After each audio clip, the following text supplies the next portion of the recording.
Tell us a little bit about your impression of the Terena conference. Right, this year seems busier than ever. I mean, you can hear the buzz around us. It's always a well-attended event and an absolute essential on my calendar. It's the one opportunity to do all the networking in one place. And weirdly, it seems some of the best conversations with my own colleagues happen while we're away and here, rather than back in the office. Yeah, it's like a great event this year. I haven't been for about 3 years, and I keep bumping into people and they say, I haven't seen you for 3 years. Like, okay, so yeah, it's a fantastic opportunity just to meet up with people again, find out what's happening, find what all the hot topics are. There's a great selection of sessions, and I'm enjoying the event tremendously. You just finished your presentation. Can you tell us a little bit about what you were presenting today? Right, yes. Jointly between the University of Southampton, where Tim is from, and myself from Janet, we've developed a series of applications that support users in making use of the Eduroam service, which is mobile wireless connectivity across the education sector. And this is probably the second or third time I've spoken on this general area at the TNC conference. So this was kind of the conclusion of a long program of work. It's been a successful collaboration, and we're just starting to see the fruits of it in users actually benefiting from these apps we've built. So you and Tim, have you been working long together, or? Yeah, it's probably a few years now. Our university's been working with Janet for about 10 years on various things, going back to some early work we did on IPv6 piloting, for example, about 10 years ago.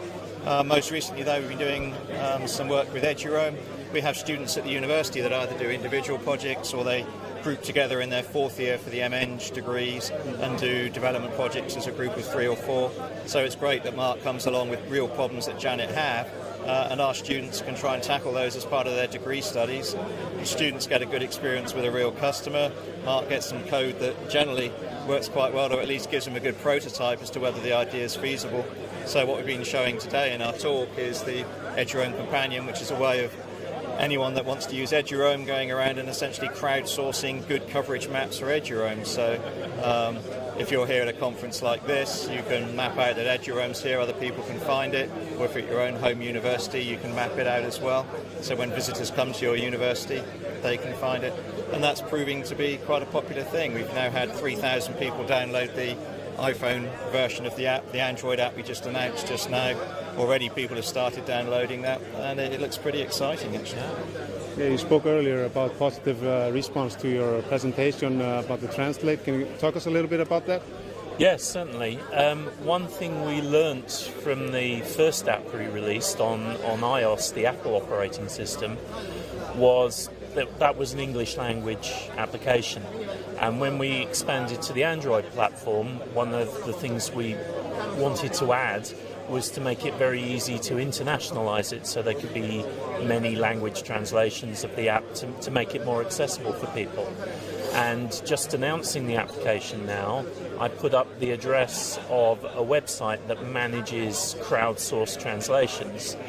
And by the time I'd sat down again in my seat from giving the presentation, in my email inbox I had 3 people that have registered different language translations that they would take responsibility for. So it's that sort of instant response from talking to the right people in the right place like this that's just incredibly valuable. So this has been your experience so far from the Terena conference over the years, that people actually get involved and try to help out. And yeah, it's a great community feel. You can present on something, and you generally get at least half a dozen bits of good feedback after the session. People just come up and talk to you, and you tend to get emails from random people you've never met before who are at the event and just ask you questions.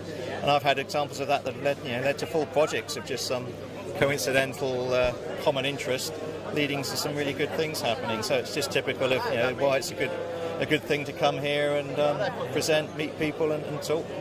Yeah, there are people at the venue that are able to take decisions and commit to work. So casual conversations can turn into international projects quite easily if you're not careful at this sort of event. So each year our workload coming away from this event goes up, but it's all positive stuff, and it's really inclusive. So it's fair to assume that you will be attending next year. Oh yeah. Where is it next year? I don't even know. I don't know. That's not even a factor in the decision. No, definitely. It's a fixture on the calendar.